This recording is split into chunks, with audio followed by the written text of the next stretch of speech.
සාධනාදයක් පවත්වමු. නැවත වතාවක් සාධනාදයක් පවත්වමු. නැවත වතාවක් සාධනාදයක් පවත්වමු. පන්සිල් සමාදන් වෙන්න නමස්කාරය කියමු.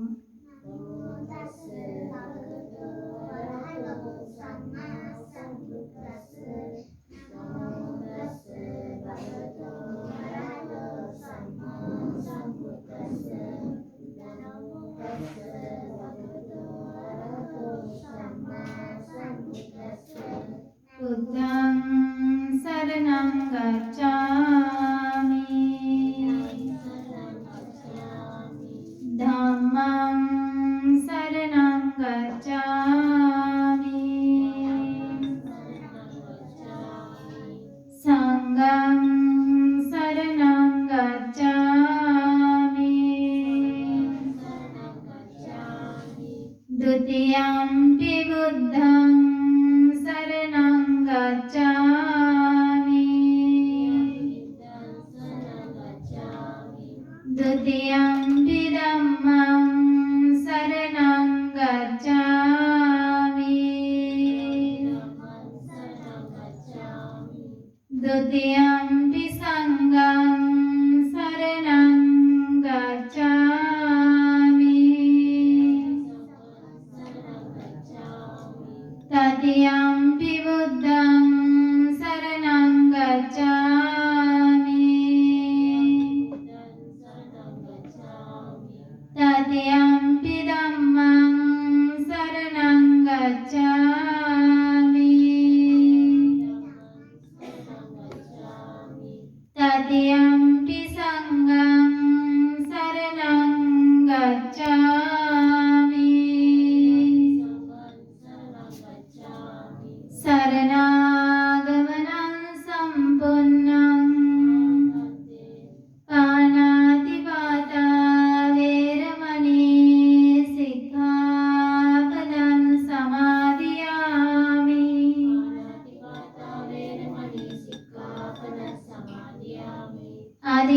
අදින්නාදානා වේරමණී සික්ඛාපදං සමාදියාමි.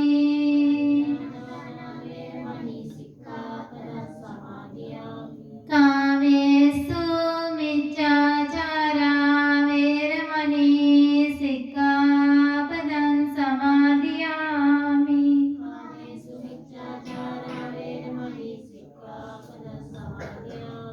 මුසාවාදා වේරමණී සික්ඛාපදං සමාදියාමි.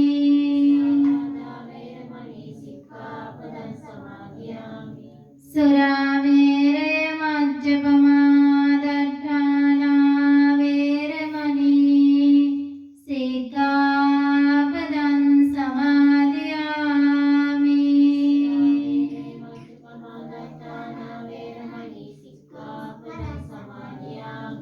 මේ තිසරණ සහිත වූ පංචශීලය මාර්ගඵල නිවන් අවබෝධය පිණිසම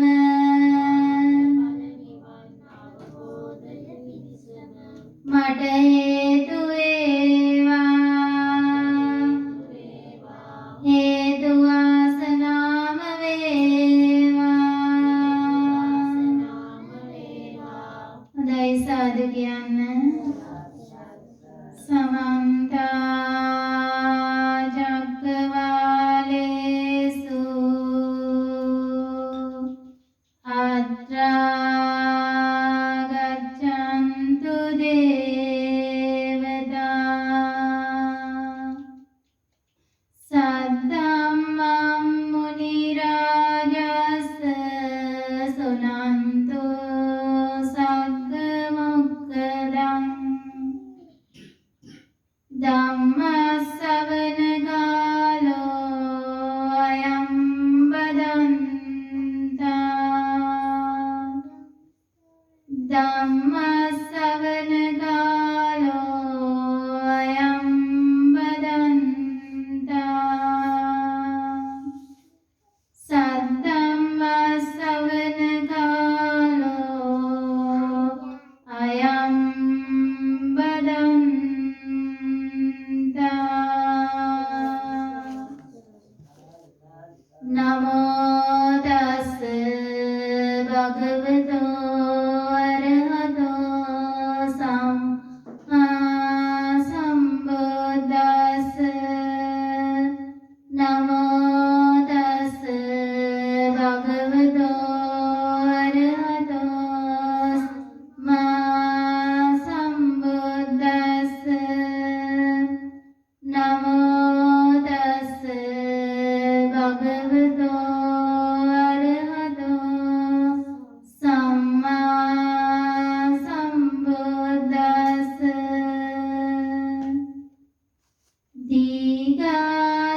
මේ මොහොතේ මේ පින්වත් පිරිස විසින් එකතු බාධා වෙලා තම මීට වසරකට පෙර මිය පරලොව යන්නට යෙදෙනු කේම් පියසේන පියාණන් සිහිපත් කරගෙන පින් අනුමෝදනා කිරීමේ මූලික පරමාර්ථය පෙරදරි කොටගෙනයි මේ ධර්ම දේශනාමය පුණ්‍ය කර්මය සිදු කරන්නට යෙදෙන්නේ.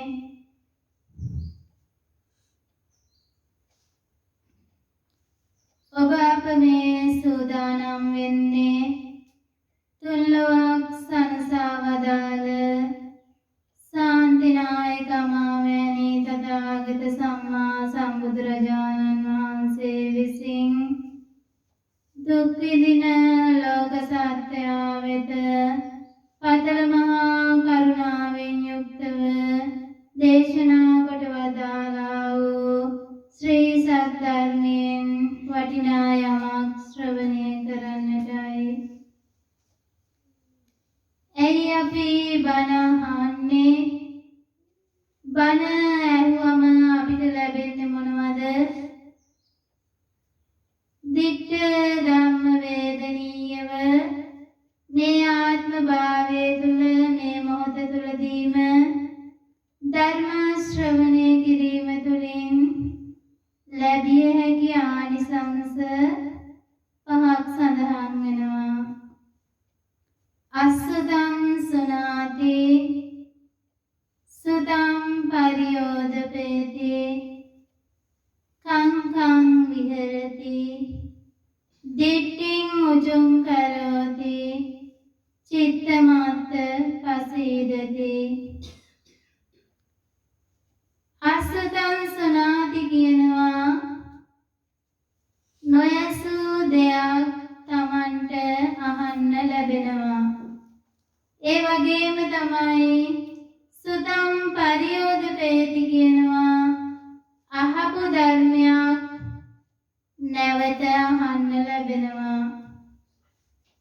කංකං විතරති කියනවා සැකතෙන් දුරු කරගන්න හැකියාව ලැබෙනවා. ඒ වගේම තමයි දිට්ඨිං උජුං කරෝති කියනවා නිවැරදි දැක්මක් ඇති කරගන්න හැකියාව ලැබෙනවා. චිත්තමත්ත පසීදති කියනවා සිත සමාධිමත් කරගන්න හැකියාව ලැබෙනවා. මෙන්න මේ කියන ආනිසංස පහ මේ මොහොතේ ධර්ම ශ්‍රවණය කිරීම තුළින්ම Tamanට ලබන්න හැකියාව ලැබෙනවා. අට කතාවක සඳහන් වෙනවා විමුක්ත ආයතන පිළිබඳව.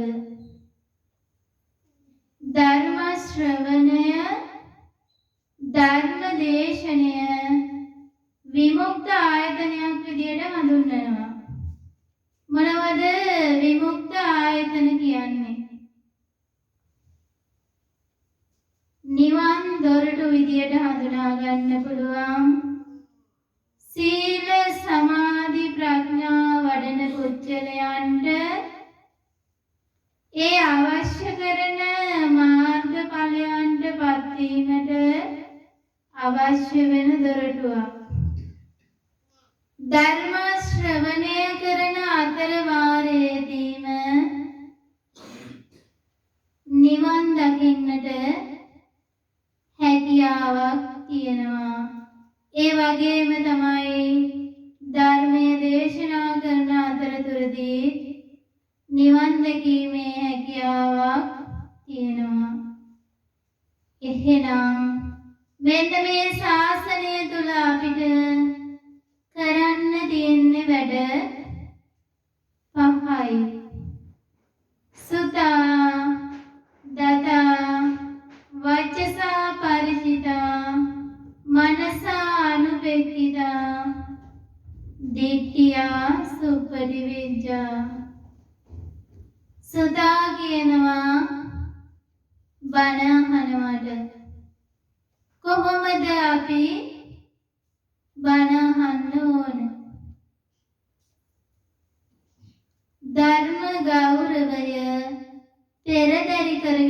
ඕනි අපි ධර්මය අහන්න.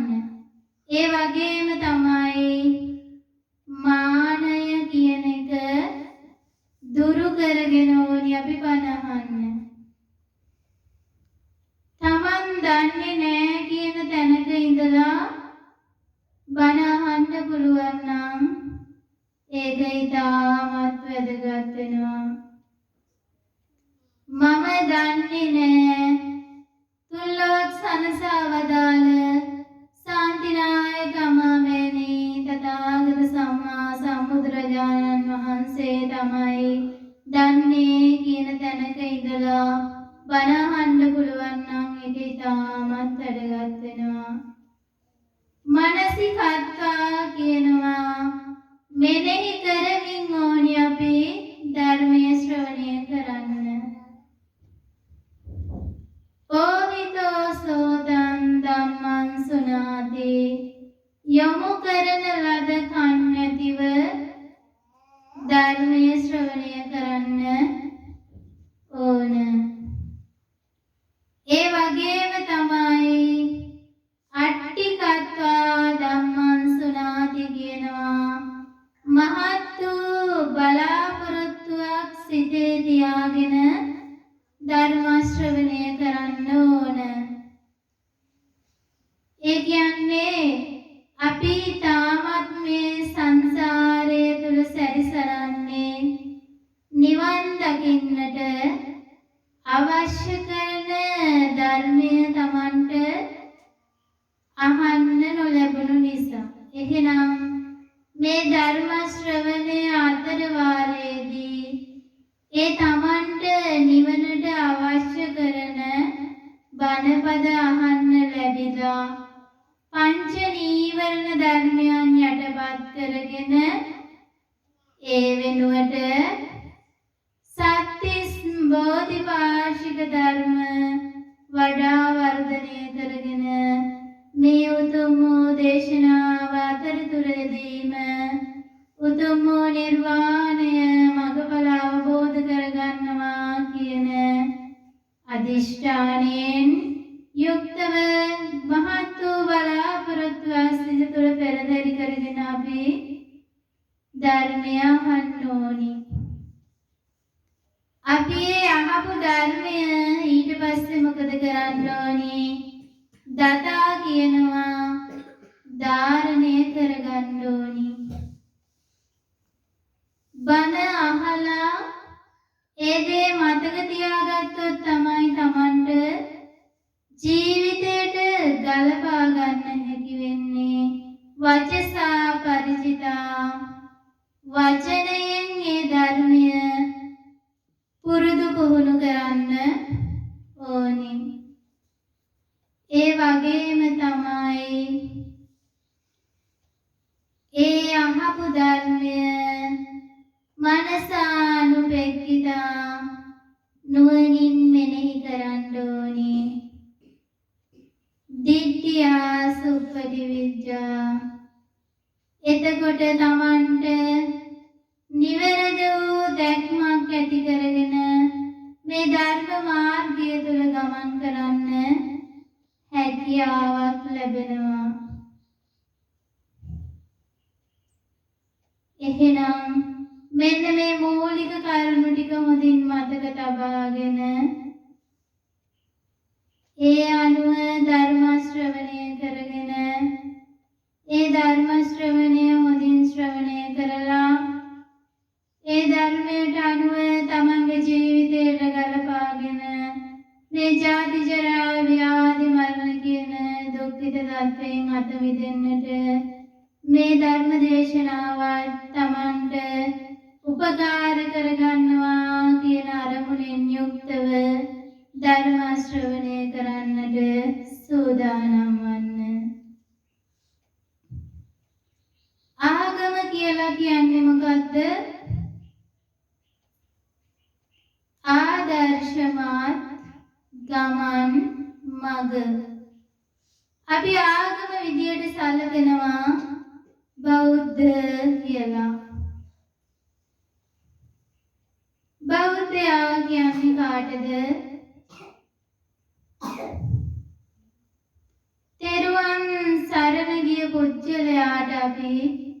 බෞද්ධයා කියලා කියනවා. තෙරුවන් සරණ යන්නේ කොහොමද?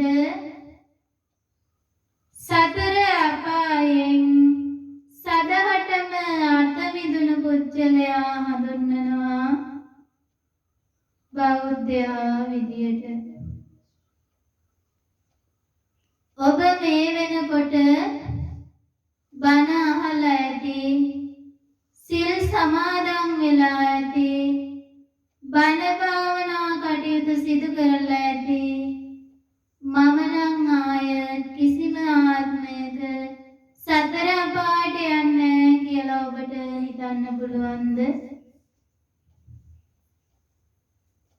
එහෙනම් බෞද්ධද?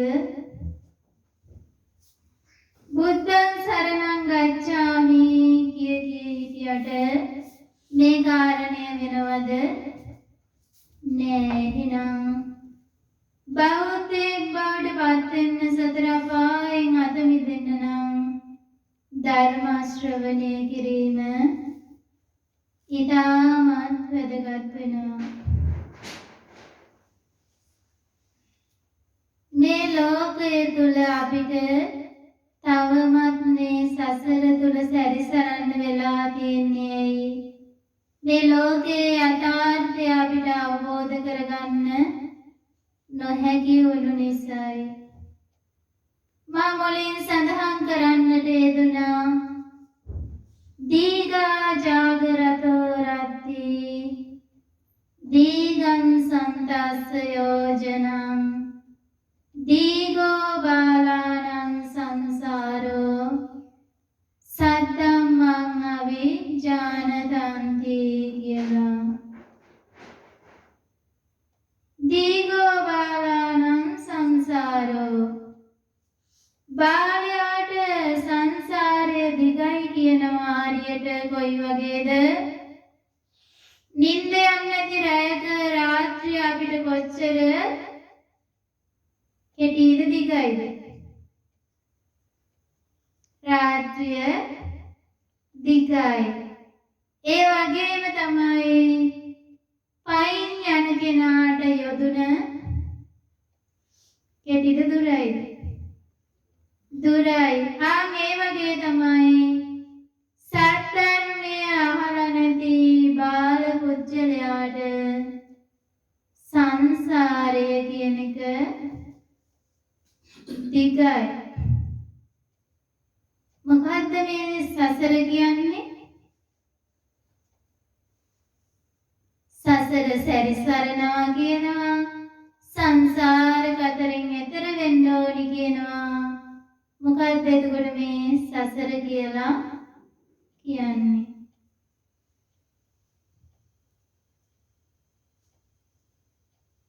සසර සැරිසරනවද මේ වෙනකොට?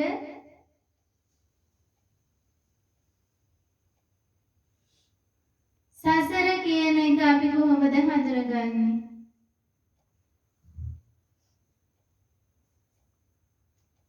උපත සිදු වෙන්න පෙර ආත්ම භාවය තුල චුතිසිත හේතු වුණා. ඒ චුතිසිත අනුව මොකද කරන්නේ? නැවත උප්පත්තිය ලැබලා ඒ අනුව ජීවත් වෙලා මරණයටපත් වෙනවා. මරණයටපත් වෙලා නැවත අපි මොකද කරන්නේ? වෙනත් ආත්ම භාවයකට ගමන් කරනවා. එහෙනම් උපත, ජීවත් වීම, මරණය කියන මෙන්න මේ කොටස් තුන නොනවත්වා සිදු වෙන එකට අපි කියනවා සසර කියලා.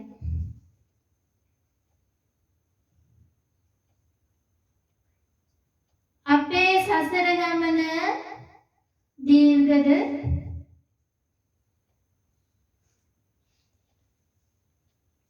මේ සංසාර කතරෙන් අත මිදුණු පුජ්‍යලයා හඳුන්වනවා කවුරු කියලාද? රහතන් වහන්සේ කියලා. ඒ වගේම තමයි මේ නිවන් මාර්ගය තනිවම අවබෝධ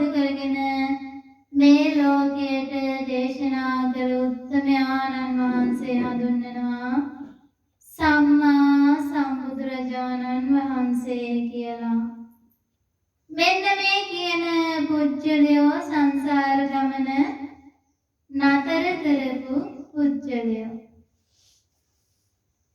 ඇයි අපි උපදින්නේ? මේ සංසාරය තුල උපතක් කියන එකක් තියෙනවා. මොකද්ද උපත කියන්නේ? ජීවියෙක් පහළ වුණා කියනවා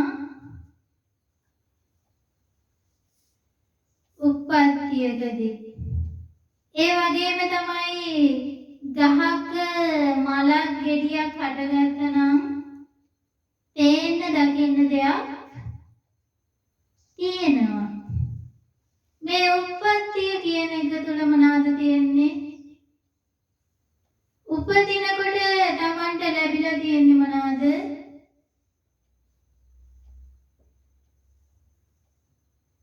කය කියලා එකක් ලැබිලා තියෙනවා. ඊට අමතරව මොනවද තියෙන්නේ? සිතක් ලැබිලා තියෙනවා. එහෙනම් මේ කයකට සිත එකතු වෙන අවස්ථාව හඳුන්වනවා උපත විදියට.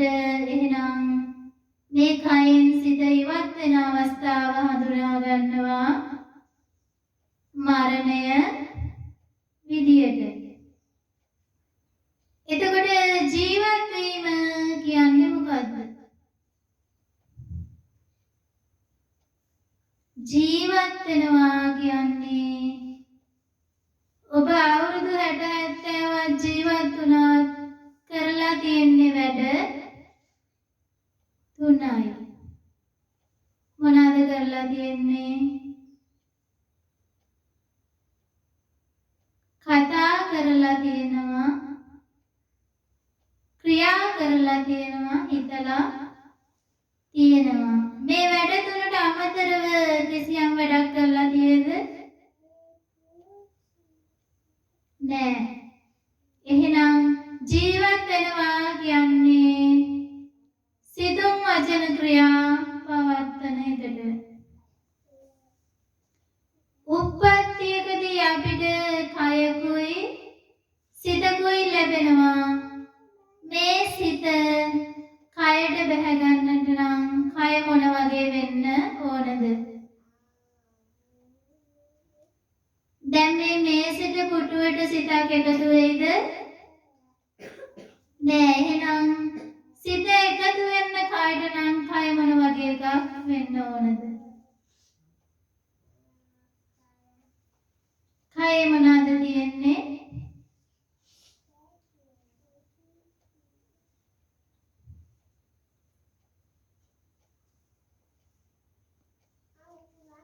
බුද්ධ දේශනාව තුළ සඳහන් වෙනවා උපත විදියට ආයතනානම් පටිලාභෝ කන්දානම් පාදුභාවෝ අයං උච්චති ජාති කියලා.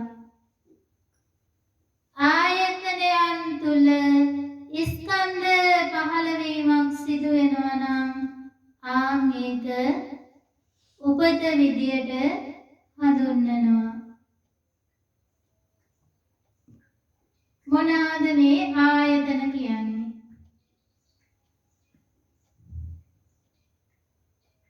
ආයතනයක් කියන්නේ යම් කිසි දෙයක් නිෂ්පාදනය කරන තැනකට කියනවා ආයතනයක් කියලා. මේ ශරීරය තුළ ආයතන කීයක් තියෙනවද?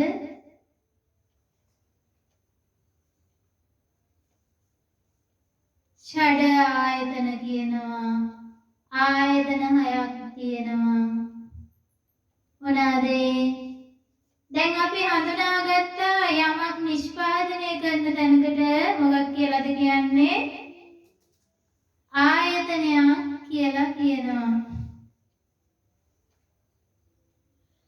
චක්ක ආයතනය කියනවා මොකටද? ඇසට. ඇයි ඇසට චක්ක ආයතනය කියන්නේ?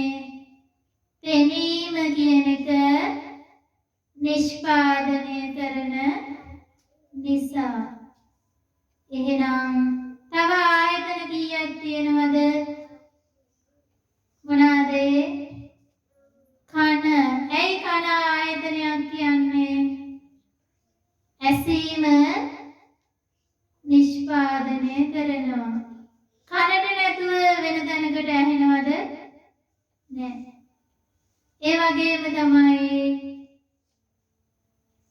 නාසය ගාන ආයතනය කියනවා. ගඳ දැනීම කියන එක නිෂ්පාදනය වෙන්නේ නාසය තුලින්. ඊළඟට දිව ජීවහා ආයතනය කියනවා. රස නිෂ්පාදනය කරන්න පුළුවන්ද? රස දැනීම කියන එක නිෂ්පාදනය කරන්නේ දිව තුලින්. කාය ආයතනය කියනවා ශරීරයෙන් මොකද කරන්නේ? ස්පර්ශ දැනීම කියන එක නිර්මාණය කරනවා. ඊළඟට මන ආයතනය. මන ආයතනය කියන්නේ මොකටද? මනසට. මනසින් මොකද කරන්නේ? නිකන් ඉන්න වෙලාවට මොකද කරන්නේ? හිතන්න කලින් මොකද වෙන්නේ? මතක් වීම කියලා දෙයක් සිදු වෙනවා. එහෙනම් ආයතන කීයද? 6යි. මොනවද? ඇස, කන, නාසය, දිව, ශරීරය, මනස.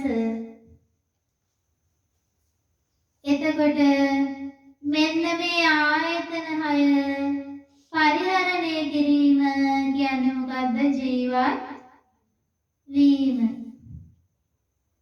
සසර හොඳයිද?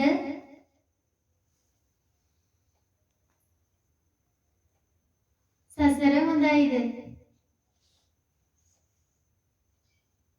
සසර දුකයි. මොනවාද සසරේ තියෙන දුක්?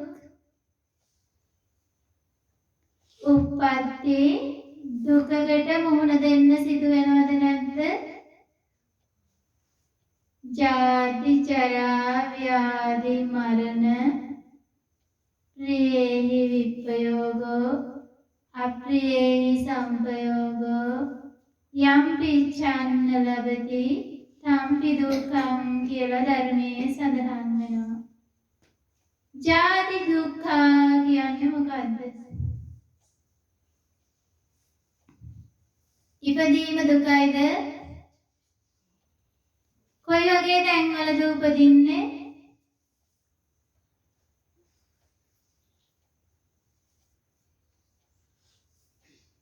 අණ්ඩජ, ජලාභුජ, ඕපපාතික, සංසේදජ කියලා කියනවා. අණ්ඩජ කියනවා බිත්තරයලින් උපදිනවට. ජලාභුජ කියනවා මව් කුස තුළින් උපදිනවට. සංසේජ කියනවා තෙත් පරිසර වලින් උපදිනවා පණුව වගේ. ඒ වගේම තමයි යෝපපාතික කියනවා පහළ වෙනවා. කවුද පහළ වෙන්නේ? දිව්‍ය, බ්‍රහ්ම, ප්‍රේත ඒ වගේ කොට්ටාස ඉබේම පහළ වෙනවා. මේ 31 තලය තුල කොහේ හරි උපතක් සිදු වෙනවා නිවන් දක්නා මොහොත දක්වාම. 31 තලයට මොනවාද අයිති? අපි මේ ඉන්නේ මොන ලෝකෙද? මනුෂ්‍ය ලෝකෙ. සතර අපාය කියලා එකක් තියෙනවා. මොනවාද?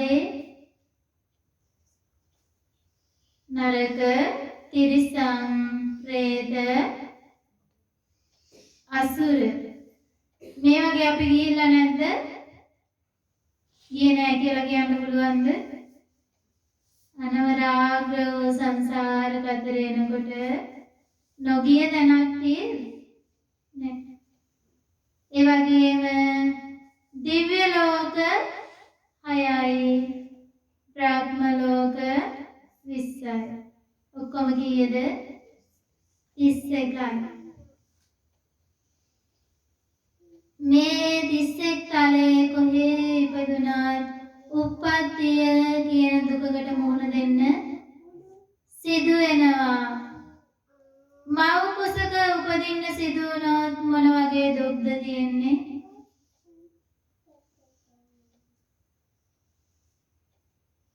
මව් කුස කියන්නේ සීමිත ඉඩකඩක් තියෙන තැන. අඳුරු ගුහාවක්. කොච්චර කාලයක් මනුෂ්‍ය සත්වයා මව් කුස තුල ඉන්නවද? මාස 9ක් මව් කුස තුල ඉන්නවා. අපිට එක ඉරියව්වක විනාඩි 5ක් 6ක් ඉන්න පුළුවන්ද? අපහසුයි. නමුත් මව් කුස තුල 9 මාසයක් ඉන්නවා කියන එක දුකක්ද නැද්ද? ඒ මව් කුස පිරීලා තියෙන වතුර මොන වගේද? කුණු මාළු හොදපු වතුරක් වගේ දුර්ගන්ධය හමන වතුරක්. ආලෝකයක් නැහැ, ගුහාවක ඉන්න සිදු වෙනවා. මෙන්න මේ උප්පත්ති දුක තේරුණා නම් නැවත මව් කුසක් හොයාගෙන යයිද? නැවත මව් කුසකට ආශා කරයිද? නෑ. බිහි වෙන අවස්ථාව ගත්තොත් කුඩා ඇත්පැතියකට කන්න දීලා පෝෂණය කරලා කාමරයකට දාලා තියලා යතුරු සිදුරකින් එළියට ගන්න උත්සාහ කරත් මොන වගේ වෙයිද? පහසු වැඩක්ද? නෑ. මවගේ යෝනි මාර්ග හරහා බිහි වෙනවා කියන්නේ නම් අසීමාන්තික වූ දුකකට මුහුණ දෙන්න සිදු වෙනවා. ඒ වගේම තමයි බිහි වෙන අවස්ථාව තුළ ඇතිවන බිය සඳහන් කරොත් තමන් කන්දක් මුදුනට අරන් ගිහිල්ලා කකුල් දෙකෙන් අල්ලලා තමන් පහළට ඇතෑරියොත් තමන්ට මොන වගේ බියක් දැනේද? ඊටත් වැඩිය බියක් දැනෙනවා කියලා සඳහන් කරනවා. බිහි වෙන අවස්ථාව තුළ දරුවා අඬනවා. මව සතුටු වෙනවා. උප්පත්ති දුක තේරුණා නම් නැවත මව් කුසක් හොයාගෙන අපි යයිද? එහෙනම් කරන්න තියෙන්නේ මේ ජීවිතය තුළම සංසාර දුක කෙලවර කරගන්න උත්සාහ කරන එකයි. ජාති ධම්මානං අනතීතෝ කියලා ධර්මයේ සඳහන් වෙනවා. ඒ කියන්නේ මේ උපදින අවස්ථාව තුළ ඇතිවන දුක කාටවත් නෑ කියලා කියන්න බැහැ. ඒ දුකෙන් අත මිදෙන්න හැකියාවක් නෑ. අත් මිදින්නම සිදු වෙනවා. ජරා ධම්මානං අනතීතෝමි. ජරාවටපත් වීම දුක. ජරාවටපත් වීම කියන්නේ මොකද්ද? වයසට යාම. වයසට ගියාම මොකද වෙන්නේ? ඇවිදින්න බැරුව යනවා. කාගේ හරි උපකාරයක් ඕන වෙනවා. ඒ වගේම හැම රැලි වැටෙනවා, දත් හැලෙනවා. මෙන්න මේ කියන දුක් වලට මුහුණ දෙන්න සිදු වෙනවා. වයසට යන්න පටන් ගත්තේ කවදා ඉඳලාද? කවදා ඉඳලාද? ඉපදුන දවසේ ඉඳලා. ඇයි මව් කුසේ ඉති වයසට ගියේ නැද්ද? මව් කුසෙන් බිහි වෙන්නෙම 9 මාසක් නාගිද නැද්ද? මහල්ලෙක්. එහෙනම් මේ ජරා දුක කියන එකට අපිපත් වෙන්නේ මව කුස පිළිසිඳගත් මොහොතේ පටන් ව්‍යාධි දුක කියනවා ලෙඩවීමේ දුක. ලෙඩ වුණාම මොකද වෙන්නේ? Tamanට කලින් කරගෙන හිටිය ඒ කටයුතු කරගන්න බැරුව යනවා. එතකොට ලෙඩවීමේ දුක හැදෙන්නේ කවදා ඉඳලාද?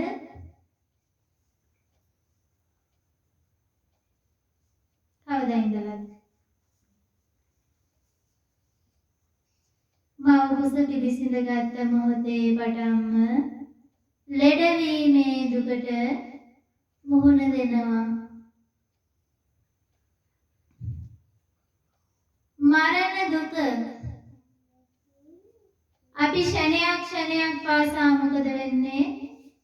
මරණයට පත් වෙනවා. එහෙනම් අපිට අතීතයට යන්න පුළුවන්ද දැන්?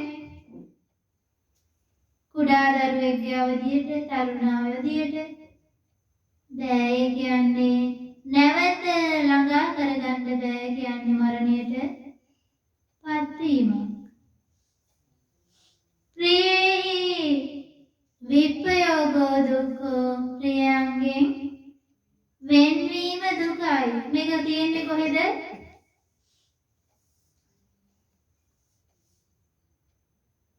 තමන්ගේ ශරීරයේ ගත්තෝ ක්ෂණයක් පාසා මොකද වෙන්නේ? ප්‍රිය ස්වභාවය නැති වෙලා යනවා. නව දොරකින් අසුචි වගුරුවනවා.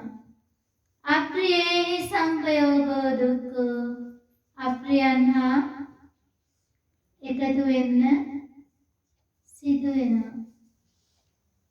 කවදා ඉඳලාද? මව කුස පිළිසිඳගත් මොහොතේ ඉඳලා. යම් පිච්ඡන් නලවදී තම්පි දුක්ඛං කියනවා. කැමැති දේ නොලැබීම කියන දුක කියනවා. මොකද්ද? Taman කැමැතිද ලෙඩ වෙන වයසට යන මරණයට පත් වෙන ස්වභාවයට ලක් වෙනවට නෑ. නමුත් ඉපදුණු මොහොතේ එහෙම නැත්නම් මව කුස පිළිසිඳගත් මොහොතේ පටන් මොකද වෙන්නේ? ලෙඩ වෙන වයසට යන මරණයට පත් වෙන කියන තත්ත්වයට පත් වෙනවා.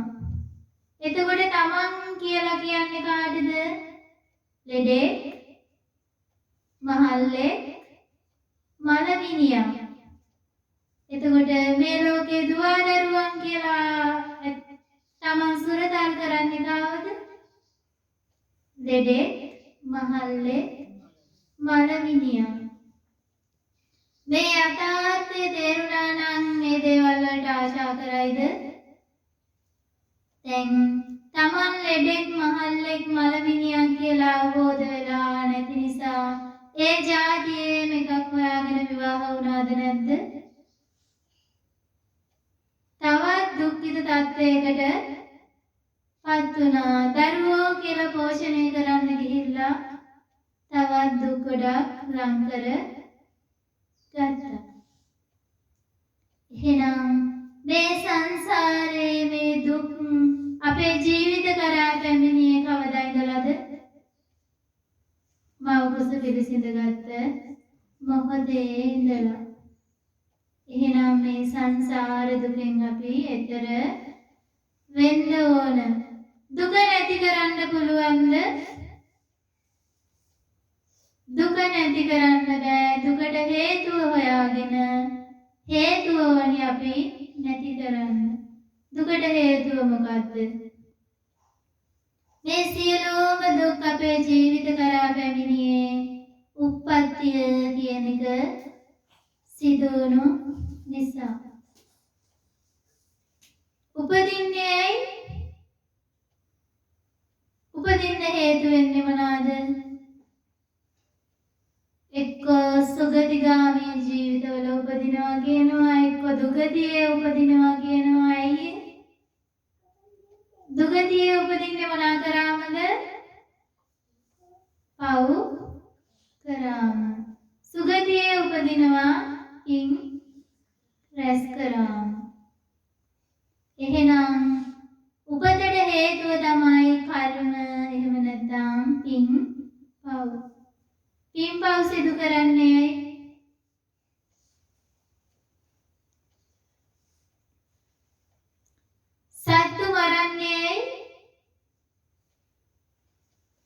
ඒ සතාව ආහාරයට ගන්න තියෙන ආශාව නිසාද නැද්ද? එතකොට පින් සිදු කරන්නේ වන්දනා කටයුතු සිදු කරනවා, දන් දෙනවා. ඇයි ඒ? පෙර ආත්ම භාවය සැප ලබන්න කියලා. එහෙනම් ආශාව නෙමෙයිද මෙතන තියෙන්නේ? ආශාව තෘෂ්ණාව විදියට අපි හඳුනා ගන්නවා. මේ ලෝකයේ යථාර්ථය අවබෝධ කරගන්න නොහැකි වුණු නිසායි අපි මේ ලෝකයේ දේවල් වලට ආශා කරන්නේ. ලෝකයේ විදියට අපි අඳුරන්නේ කොහෙන්ද? ව්‍යාවත්තකේ කලෙබරේ සසංගතේ ලෝකේ පඤ්ඤාපේමි කියනවා. මේ බඹයක් පමණ වූ ශරීරය තුල ලෝකය පනවනවා කියලා කියන්නේ ඇයි? අපි මේ ලෝකය අඳුරන්නේ මොනවාගෙන්ද?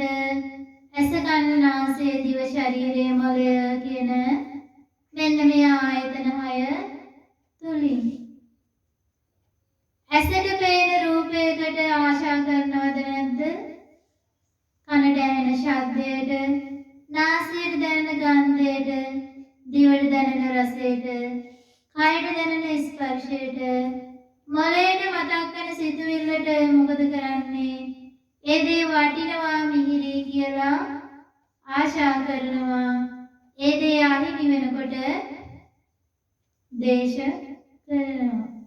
එහෙනම් මෙන්න මේ මුලාව පවතින තාක්කල් අපි අතින් අකුසල් රැස් වෙනවා ජීවත් වෙන කාල සීමාව පුරාවට. මේ තුන් ලෝකේ කොහේ ඉපදුනත් අපිට ලැබෙන්නේ ඇස කන නාසය දිව ශරීරය මොළය කියන මෙන්න මේ ආයතන 6 පමණමයි. ඒ ආයතන 6 හරහා බාහිර ලෝකයේ තුලින් අඳුනගන්නේ මොනවාද? රූප, ශබ්ද, ගන්ධ, රස, ස්පර්ශ. මේ 12 ආකාරයට එහා යමක් ලෝකයේ හමු වෙනවද? තිරිසංගත සතෙක් වුණා, ප්‍රේතෙක්, අසුරෙක්, නිරිසතෙක් වුණා, මනුෂ්‍ය දිව්‍ය බ්‍රහ්ම වුණා. මෙන්න මේ 12 ආකාරයට එහා යමක් හමු වෙනවද?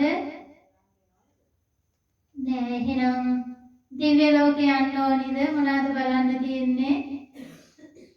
වටිනා කියන දේවල් තියෙනවද? නෑ. එහෙනම් අපිට මේ ලෝකයේ යථාර්ථය අවබෝධ කරගන්න තියෙන්නේ මේ බඹයක් පමණ වූ ශරීරය තුලින් ලෝකය හඳුන ගන්නට. බුදු පියාණන් වහන්සේට ලෝක විදු කියන්නේ ඇයි? මේ ලෝකයේ ඇතිවීම, පැවතීම, නැතිවීම කියන මේ තුන් අවස්ථා තුනම අවබෝධ කරගෙන ලෝකයට දේශනා කරන්නට යෙදෙනවා. ලෝකයේ විදියට අපි හඳුනගන්නේ මොනවාද? එක්ක පණ ඇති, පණ නැති කියලා අපිට වර්ග කරොත් තමන්ගේ මේ ශරීරයට පණ තියෙනවද? ශරීරයට පණ තියෙනවද? ශරීරේ කොයි කැලටද පුළුවන් කතා කරන්න? කෙස් ටිකක් ගත්තොත් කතා කරන්න පුළුවන්ද? දත් වලට, හමට, නියපොත්තකට බෑ. එහෙනම් ශරීරයට පණ තියෙනවා කියලා අපි හිතාගෙන හිටියට ශරීරයට පණ තියෙද? නෑ. සිත කියන එක මේ ශරීරයට ඇතුළත් වුණාම අපි හිතනවා මේ ශරීරයට පණ තියෙනවා කියලා. ඔන්න ඔය අවිද්‍යා අන්ධකාරය තමයි අපි මුලින්ම දුරු කරගන්න ඕන. එතකොට මේ ලෝකේ අපි කොටස් කරොත් පණ ඇති, පණ නැති කියලා කොටස් කරගන්න පුළුවන්. පණ ඇති සියල්ලම සත්‍යෝ කියලා හඳුනා ගන්නවා. පණ නැති සියල්ලම ධනය විදියට හඳුනා ගන්නවා. මේ සත්‍යය එහෙමත් නැත්නම් දරුවා කියන එක නිර්මාණය වෙන්නේ කොහොමද?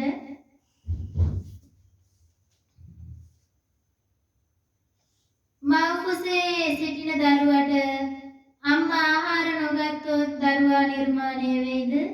නෑ. සබ්බේ සත්තා ආහාරට්ඨිතිකා කියනවා. මේ සියලුම සත්‍යෝ නිර්මාණය වෙන්නේ ආහාර වලින්. ආහාර නිෂ්පාදනය වෙන්නේ කොහෙද? ගස්වැල් වල. ගස්වැල් වල ආහාර කියන එක නිෂ්පාදනය වෙන්න නම් බාහිරින් මොනවද ලැබෙන්න ඕන?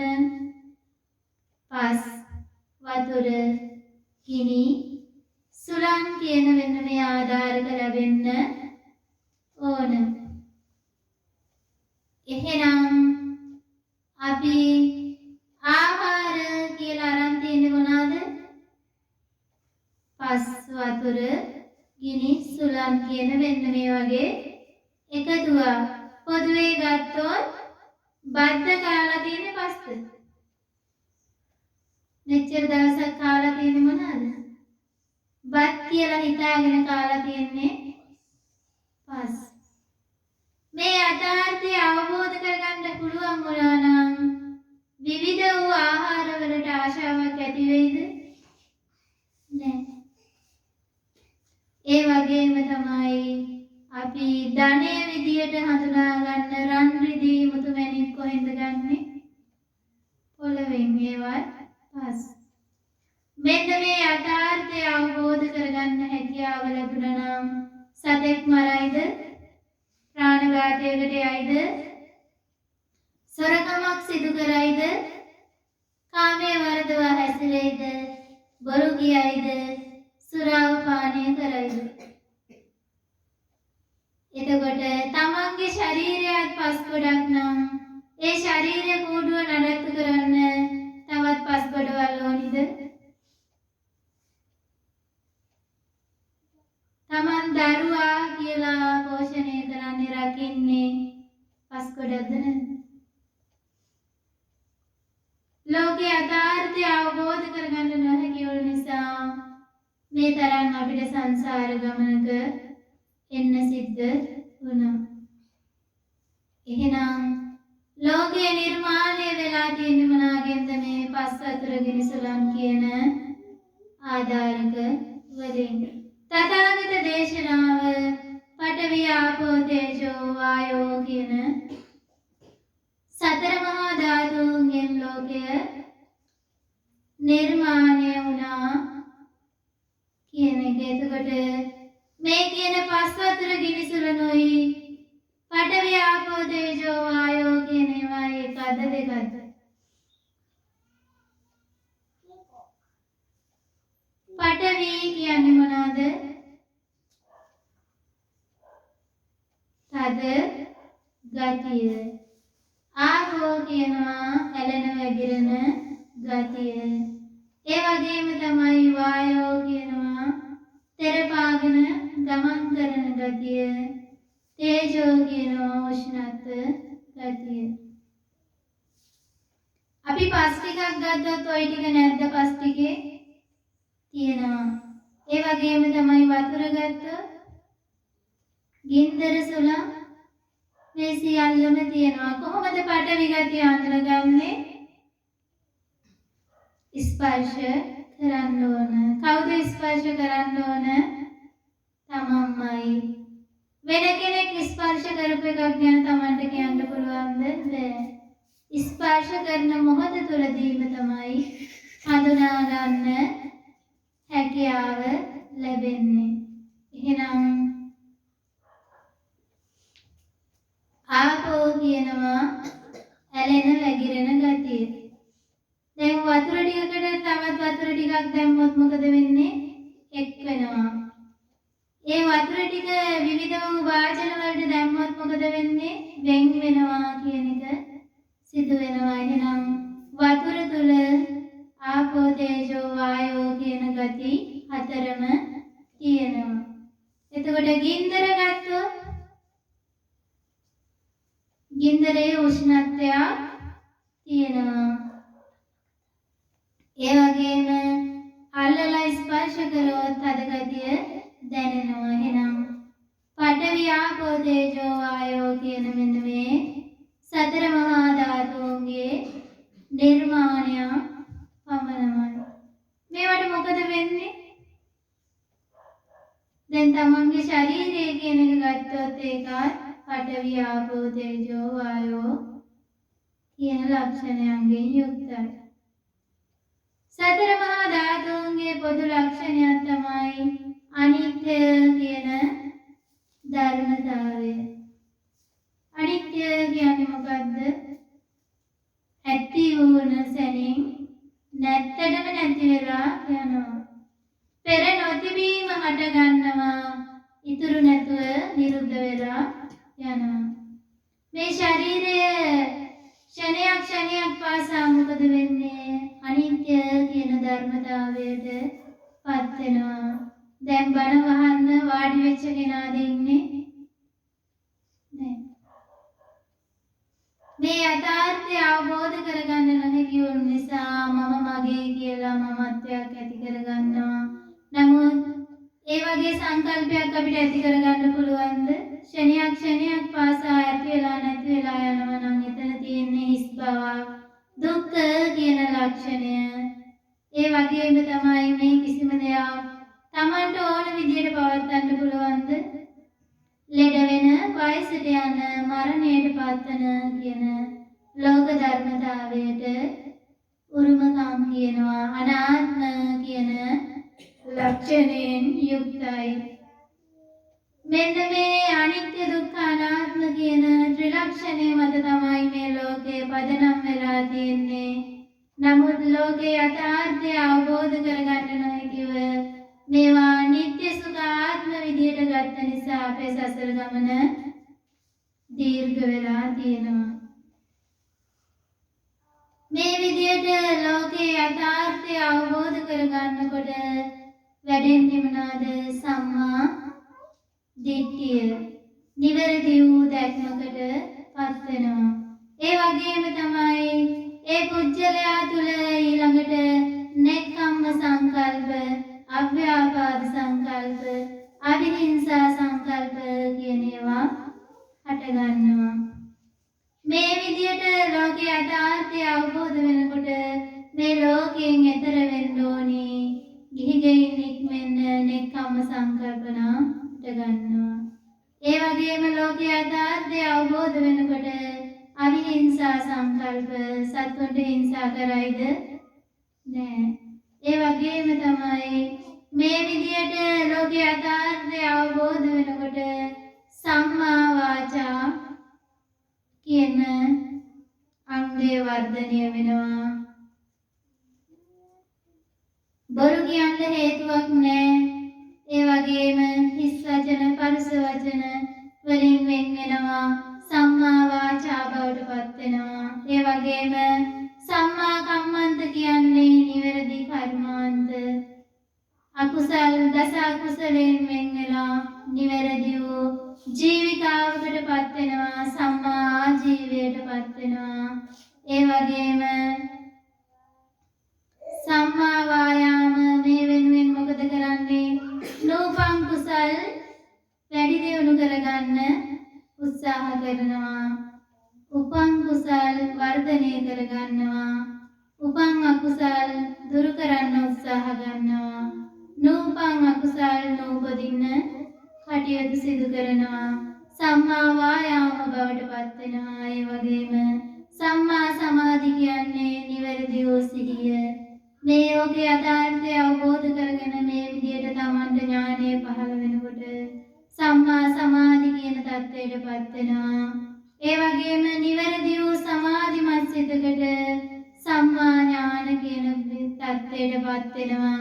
ඒ වගේම සම්මා විමුක්ති කියන මෙන්න මේ අංග 10 සම්පූර්ණ වෙනකොට කෙලෙස් දුරු කර රහතන් වහන්සේ කියලා හඳුන්වනවා.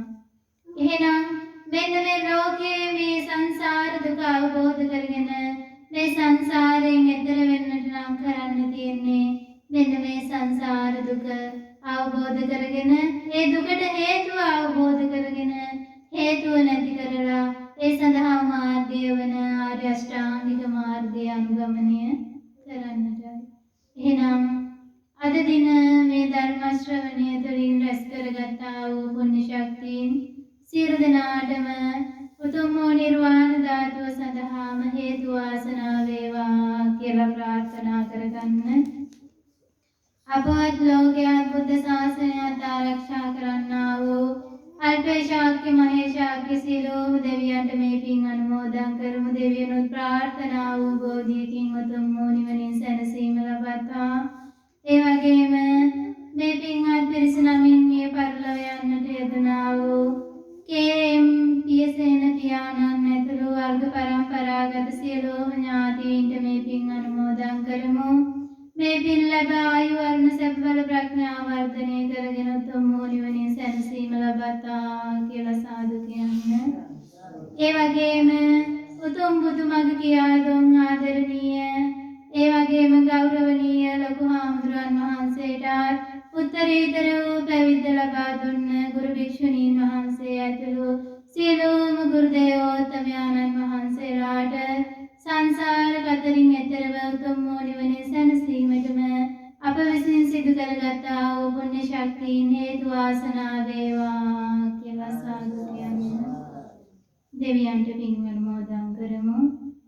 ආකාසට්ටා ච බුම්මට්ටා දේවා නාග මහින්దికා පුඤ්ඤන්තං අනුමෝදිතා චිරන් රක්ඛන්තු ලෝක සාසනං චිරන් රක්ඛන්තු ධම්ම දේශනං චිරන් රක්ඛන්තු මම්